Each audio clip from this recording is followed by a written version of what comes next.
जो हमारा last topic था वो हमारा था फंडामेंटल्स ऑफ थर्मोडायनेमिक्स, जहाँ हमने सीखा था सिस्टम क्या होता है, बाउंड्री क्या होती है, प्रोसेस क्या होती है, कितनी सारी प्रोसेस होती है, ठीक है, सब्सटेंस क्या है, थोड़ा प्रॉपर्टी के बारे में समझा था, ठीक है। प्योर सब्सटेंस किसे बोलेंगे? अगर कोई भी चीज़ है हमारा या कोई भी सिस्टम है हमारा, वो अगर केमिकल कंपोजिशन में होमोजीनियस हो, ठीक है, उसे क्या बोलेंगे हम? Pure substance. और ये होमोजीनियस क्या चीज़ है? इसका एक सिंपल सा एग्जांपल है, अगर जैसे हमने वाटर लिया, ठीक है, तो हमें पता है वाटर किस केमिकल कंपोजिशन से बनता है? H2O।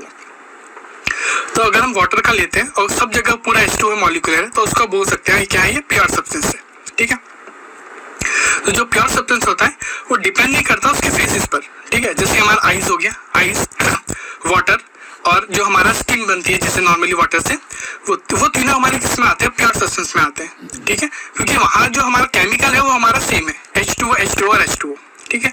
तो वैसे ही जितने भी हमारे सेम केमिकल कंपोजिशन की जो चीज़ें हैं वो सारी चीज़ें हमारी क्या आती है? प्योर सब्सटेंस में आती है। ये चीज़ हमें पता होनी चाहिए कि व्हाट इज प्योर सब्सटेंस, ठीक है। तो इसके अंदर अगेन ये क्लियर होगा पॉइंट कि जो फेज है वो हम कंसिडर नहीं करते, ठीक है, कि प्योर सब्सटेंस चीज़ें वो कंसिडर करनी है या नहीं करनी है। जिसके एग्जांपल लेते हैं, एक आपने आइस लिया, उस आइस को हमने पानी के अंदर डाल दिया, ठीक है। तो यहाँ पर जो आइस है हमारा किस फॉर्म में? सॉलिड फॉर्म में। जो हमारा वाटर है वो किस फॉर्म में? लिक्विड फॉर्म में, ठीक है। तो दोनों का जो हमारा दोनों जो चीज़ें हैं, दोनों का कॉम्बिनेशन बोल लीजिए, ये हमारे किस में आता है? प्योर सब्सटेंस में आते हैं, ठीक है। इसमें ये फर्क नहीं पड़ता कि हमारा क्या है, फेस कौन सा है। लेकिन वही अगर आप जो पानी है उसके अंदर आप चीनी डालते हैं, ठीक है, शुगर, तो शुगर है हमारा किस फॉर्म में? सॉलिड फॉर्म में। और जो हमारा वाटर है किस में है? लिक्विड फॉर्म में, ठीक है। लेकिन जैसे आपने शुगर को ऐड किया वो हमारा प्योर सब्सटेंस नहीं रहेगा, ठीक है, क्योंकि क्या होगा, जो शुगर है उसकी अलग कंपोजिशन है और जो वाटर है हमारा उसका अलग कंपोजिशन है, ठीक है। तो होप ये प्योर सब्सटेंस क्लियर हो गया होगा कि प्योर सब्सटेंस एक्चुअली चीजें क्या है। फिर बात करते हैं हम थर्मोडायनेमिक्स लॉ की, ठीक है। तो लॉ की जरूरत क्यों पड़ी थर्मोडायनेमिक्स में, ठीक है। तो जैसे हमने स्टार्ट किया था, जो हमारा फर्स्ट लेक्चर था, कि थर्मोडायनेमिक्स से हमें स्टडी करना पड़ता है। किसके बारे में करना पड़ता है? हमें एनर्जी के बारे में करना पड़ता है और मास के बारे में करना पड़ता है कि वो किसका उसका बिहेवियर करता है। तो इसको सिस्टमेटिक हम जो पढ़ते हैं उसको हम क्या बोलते हैं? थर्मोडायनेमिक्स में, ठीक है, उनके जो मूवमेंट्स है। तो उसके जो मूवमेंट समझने के लिए हमने लॉस बनाए हुए, वो हमको उस लॉ से हम क्या है, थर्मोडायनेमिक्स को इजीली एक्सेप्ट कर सकते हैं, चीज़ों को समझ सकते हैं और डिफरेंशिएट कर सकते हैं कि चीज़ें कैसे कैसे प्रोसेस में हो रही है इन नेचुरल फॉर्म में, ठीक है। तो यहाँ जितने भी हमारे लॉज हैं वो सारे हमारे नेचर पर डिपेंड है, ठीक है, जो नेचुरली बिहेव करती है जिस तरह का थर्मोडायनेमिक्स में, ठीक है। जो हमारी हीट है नेचुरली कैसा बिहेव करती है, जो हमारी मास है वो नेचुरली कैसा बिहेव करती है, उसके बेसिस पर हमारे सारे ये लॉज बने हुए, ठीक है। तो स्टार्ट करते हैं फर्स्ट जीरोथ लॉ से, ठीक है। तो जो जीरोथ लॉ है वो सिंपल सा एग्जांपल है थर्मोडायनेमिक्स इक्विलिब्रियम का, ठीक है। जो हमारा थर्मोडायनेमिक्स या फिर थर्मल इक्विलिब्रियम हमने जो पढ़ा था लास्ट में, उसमें क्या था कि इसका जो टेम्परेचर है किसी भी चीज का, कहीं भी आप जाके मेजर करते हैं, सारे जो टेम्परेचर हमारे क्या होने चाहिए? इक्वल होने चाहिए, मीन्स जो भी है टेम्परेचर वही होने चाहिए। तो इसी के बेस पर हमारे जीरोथ लॉ वर्क करता है, ठीक है। समझिए जीरोथ लॉ क्या चीज है। आप नीचे देख सकते हैं जिसकी ए, बी और सी बॉडी ली हुई है, ठीक है। तो जो हमारा लॉज है उसका स्टेटमेंट है कि कोई भी एक बॉडी है, जैसे हमने ए लिया अगेन, ठीक है, और जो दूसरी बॉडी है बी उसको लिया और उसके बीच में इंटरमीडिएट बॉडी मीन्स जो बीच की बॉडी है सी, हमने उसको अटैच करा है, ठीक है। अब क्या है, यहाँ पर ए का टेम्परेचर कुछ है और बी का टेम्परेचर कुछ है और सी का टेम्परेचर कुछ अलग है। तीनों को आप सिस्टम में रखते हैं और कुछ टाइम देते हैं, राइट। टाइम क्यों देना है? क्योंकि हीट ट्रांसफर करने में टाइम लगता है, ठीक है। तो जो ए का टेम्परेचर वो सी के बराबर हो जाएगा और जो सी का टेम्परेचर किसके बराबर हो जाएगा? बी के बराबर हो जाएगा। तो इसके बेसिस पर हम बोल सकते हैं कि जो ए का टेम्परेचर वो किसके बराबर होगा? बी के बराबर होगा। ये हमारा जीरोथ लॉ का स्टेटमेंट है, ठीक है। इसका लाइव एग्जांपल, मतलब इस लॉ का हम कहाँ यूज करते हैं? तो जो हम कोई भी हमारा कॉन्टेक्ट टाइप थर्मोमीटर होता है, ठीक है, वो हमारा क्या होता है? जीरोथ लॉ पर वर्क करता है। जो भी हमारा थर्मोमीटर आप लेते हैं, ठीक है, एग्जाम्पल के लिए समझ सकते हैं कि जो बी है वो हमारी बॉडी है और जो ए है हमारा वो है ऑर्डिनरी थर्मोमीटर होता है, वो चीज ली हमने, ठीक है, ए में। और जो सी है जो थर्मोमीटर होता है हमारा, उसके आगे का जो बल्ब होता है एल्यूमिनियम का, वो हम क्या ले रहे हैं? सी ले रहे हैं। जैसे आप थर्मोमीटर को मेजर करने, अपना जो टेम्परेचर है उसको मेजर करने के लिए जो हमारा थर्मोमीटर होता है उसको आप माउथ में लेते हैं, ठीक है। तो माउथ में लिया तब प्रोसेस क्या हुई? जो आपकी बॉडी थी बी वो किसको हीट करेगी या किसके टेम्परेचर के इक्विलिब्रियम होगी? सी के, ठीक है।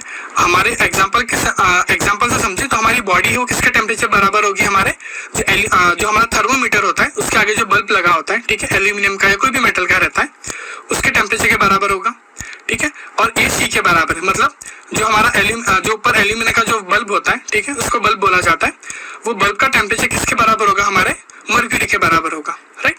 तो A is equal to B means जो, इसलिए जो भी हमारा बॉडी का जो टेम्परेचर है वो डायरेक्ट हमारा किस पर देखते हैं, मर्क्यूरी पर देखते हैं, ठीक है। तो जो भी हम अगर टेम्परेचर मेजर करते हैं, अगर आप जैसे कि हमें फीवर है, ठीक है, फीवर है, अगर मेरी बॉडी का टेम्परेचर 100 डिग्री सेल्सियस है, मैं थर्मोमीटर मुंह में रखूंगा, 1 मिनट तक वेट करूंगा, फिर मैं डायरेक्ट इसका टेम्परेचर देखूंगा, थर्मोमीटर का देखूंगा, राइट। तो ये हमारा किस पर वर्क करता है, जीरोथ लॉ पर करता है, हीट ट्रांसफर का, ठीक है। सबसे पहले मेरी जो बॉडी है उसकी हीट किस तरह ट्रांसफर होगी, जो हमारे थर्मोमीटर का जो होता है आगे का बल्ब उस पर होगी, फिर वहां से कहाँ ट्रांसफर होगा, ठीक है, मर्क्यूरी में ट्रांसफर होगा, ठीक है। इस तरह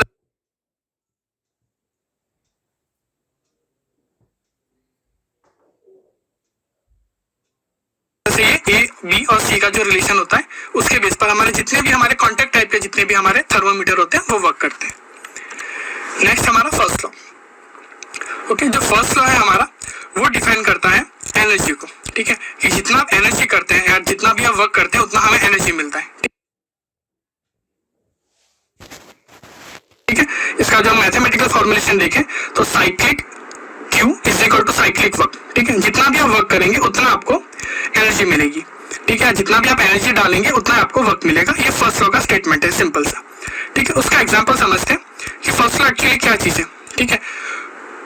नीचे हम एग्जांपल में आते हैं तो यहाँ पर देख सकते हैं, यहाँ वाटर है और शुगर, दो यहाँ ग्लास बनाए हुए, ठीक है। एक में पानी चीनी साथ में डाल के रखा है, दूसरे में भी पानी और चीनी है, लेकिन जो एक साइड वाला जो है विद लिखा हुआ है मिक्सिंग विद स्पून, ठीक है, उसका आप चम्मच से रोटेट कर रहे हैं, और जो दूसरा चीज है आपने उसको 8 से 9 घंटे के लिए छोड़ दिया है। अब होता क्या है कि जब भी आप एक गिलास पानी लेते हैं उसके अंदर चीनी डालते हैं तो ऑटोमेटिक चीनी तो मेल्ट होने वाला है, ठीक है। उसका जो केमिकल रिएक्शन होगा वो तो होगा ही, वो हमारा क्या होगा, इंटरनली प्रोसेसिंग वो तो होनी है, ठीक है। अगर वैसे ही चीनी मेल्ट होना है तो उसके लिए 8 से 9 घंटे लगते हैं, ठीक है। लेकिन आप स्पून से चलाते हैं तो आपका क्या होता है, विद इन 5 मिनट आपका क्या होगा, वो मेल्ट हो जाएगा, ठीक है। तो आपने क्या किया, प्रोसेस को फास्ट किया, सिंपल। ये प्रोसेस फास्ट कैसे हुई, ठीक है। अगर प्रोसेस फास्ट ये जो प्रोसेस फास्ट है किसकी वजह से, आपने जो स्पून हिलाया इसकी वजह से हुआ। आपने जो स्पून हिलाया वो क्या हुआ, सिस्टम के लिए वर्क हो गया, ठीक है, सिंपल। ये वर्क हुआ, इससे आप समझ सकते हैं cyclic heat is equal to cyclic work, ठीक है। तो जैसे आपने वर्क किया वो हमारा किस में कन्वर्ट हुआ, हीट में कन्वर्ट हुआ, जिससे क्या हुआ, ये प्रोसेस है हमारी फास्ट होगी, ठीक है। अदरवाइज ये जैसा चल रहा था वो तो वैसे चलता ही, ठीक है, 8 से 9 घंटे में हो ही जाता, लेकिन आपने एडिशनल वर्क किया, इसकी वजह से इसका आपको एडिशनल इफेक्ट दिख रहा है, ठीक है। ये हमारा फर्स्ट लॉ था कि जितना भी हम अगर करते हैं वर्क उतना ही हमारा क्या रहता है, हीट मिलता है, ठीक है। यहाँ जो भी लॉसेस हो रहा है हमारा, ठीक है, थोड़ा बहुत जो भी लॉसेस होता है एक्चुअल में वो हमारा किस में लॉस होता है, इंटरनल एनर्जी में, ठीक। इसकी वजह से हमारा जो फॉर्मूला है वो हमारा फॉर्मूला होता है Q means heat is equal to internal energy plus हमारा वर्क डन, राइट। नेक्स्ट हमारा सेकंड लॉ।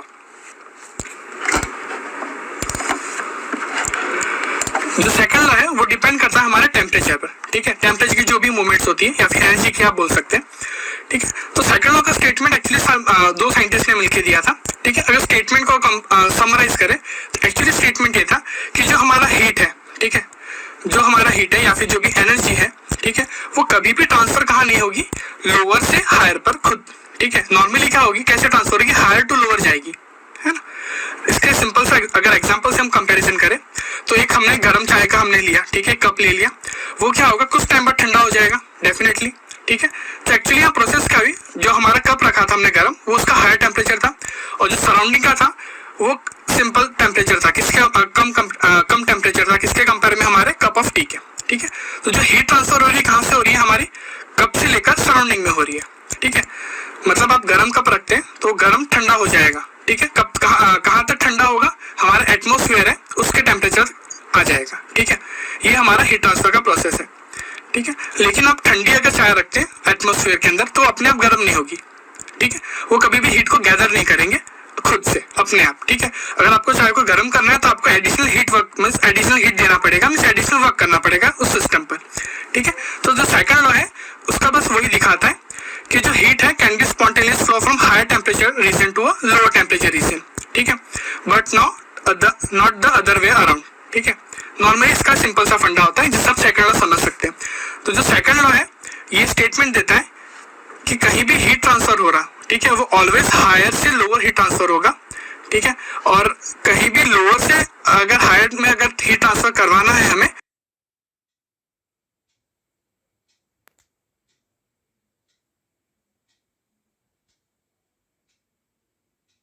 वहां पर एडिशनल हमें वर्क देना पड़ेगा, ठीक है। अगर कोई वर्क नहीं करेंगे एडिशनल तो ऐसा हीट ट्रांसफर पॉसिबल नहीं होगा, ठीक है। इसका आप एग्जांपल समझे सेकंड लॉ का। जैसे हमारा फ्रिज है, फ्रिज में क्या होता है, हम चीजें को ठंडे करने के लिए रखते हैं, ठीक है। जिसके हमने कोई चीजें हमें, जैसे हमें कोई आइस जमाना है, ठीक है, आइसक्रीम जमानी है या कोई चीज को ठंडा रखना है, तो वहां पर टेम्परेचर हमें और कम करना रहता है, ठीक है। तो हम करते क्या है कि जो हमारा सिस्टम है, सिस्टम में से हमने फ्रिज लिया हुआ है, सिस्टम से एनर्जी निकालनी है, मींस फ्रिज से हमें एनर्जी निकालनी है और कहाँ देनी है, बाहर देनी है। बाहर देनी है मतलब कि एटमॉस्फेयर में देनी है। तो ये प्रोसेस कुछ तो नहीं होगी, हमें एडिशनल वर्क करना पड़ेगा। तो ये जो हमारा एडिशनल जो वर्क है हमारा कौन करता है, कंप्रेसर करता है, ठीक है। इस तरह से आप सेकंड लॉ को इजीली समझ सकते हैं। फिर नेक्स्ट है हमारा थर्ड लॉ, ठीक है। जो थर्ड लॉ था वो सिंपली एब्सोल्यूट जीरो को डिफाइन करता है। और what is absolute zero temperature, right. तो हमें पता है कोई भी हम ऑब्जेक्ट लेते हैं, ठीक है, वो इसमें क्या सारे मॉलिक्यूल्स होते हैं, वो सारे अपने फ्रीक्वेंसी पर वाइब्रेशन कर रहे होते हैं, जिसे हम इनिशियल फ्रीक्वेंसी बोलते हैं उस ऑब्जेक्ट की। अब क्या है, जैसे जैसे वो हिल रहे हैं, फ्रीक्वेंसी में मॉलिक्यूल हमें पता है कि अराउंड क्या है, उनकी मूवमेंट चलती रहती है। तो वो मूवमेंट अगर स्टेबल हो जाए, ठीक है, मीन्स उसकी काइनेटिक एनर्जी जीरो हो जाए। काइनेटिक एनर्जी का फॉर्मूला आता है 1/2 mv²। अब ये जीरो कब होगा, जब उसकी वेलोसिटी हम जीरो कर दे तो ऑटोमेटिक काइनेटिक एनर्जी क्या हो जाएगी, हमारी जीरो हो जाएगी उस टेम्परेचर पर, ठीक है। जैसे हम कोई भी चीज को फ्रीजिंग करते हैं, ठीक है, ठंडा करते हैं, और वहां पर उस सिचुएशन में ला देते हैं कि उसके जो मॉलिक्यूल के वाइब्रेशन है, मींस उसकी जो वेलोसिटी है, हम उसको स्टॉप कर दे। तो जैसे हम स्टॉप कर देते हैं उसकी काइनेटिक एनर्जी क्या हो जाती है, जीरो हो जाती है। वो जो टेम्परेचर होता है उसको हम बोलते हैं एब्सोल्यूट जीरो टेम्परेचर, ठीक है। जो थर्ड लॉ था ये डिफाइन करता है एब्सोल्यूट जीरो टेम्परेचर को, कि जहां पर उसकी काइनेटिक एनर्जी क्या हो जाए, जीरो हो जाए। तो ये जो हमारा सेशन था उसमें हमने समझा कि व्हाट इज प्योर सब्सटेंस क्या होते हैं और कितने टाइप के हमारे जो लॉज है, हमारे zeroth law, first law, second law और थर्ड लॉ, वो चीजें क्या है। ओके, अगेन जो फर्स्ट लॉ है हमारा, उससे हमें ये समझ में आता है कि जितना हम काम करेंगे उतना हमें हीट मिलेगा, ठीक है। जो हमारा सेकंड लॉ है, हमें समझ में आता है कि हीट ट्रांसफर कैसे होता है, ठीक है, हायर टू लोअर होता है और लोअर से हायर कराने के लिए हमें एडिशनल वर्क देना पड़ता है। और जो हमारा थर्ड लॉ है वो हमें एब्सोल्यूट जीरो की डेफिनेशन देता है कि what is absolute zero temperature, क्या चीज होती है, ठीक है। नेक्स्ट है हमारा topic fundamentals of heat transfer. उसमें हम पढ़ेंगे कि हीट ट्रांसफर कितने टाइप्स होते हैं और उसकी चीजों को समझेंगे कैसे कैसे होता है, वो सारी चीजें।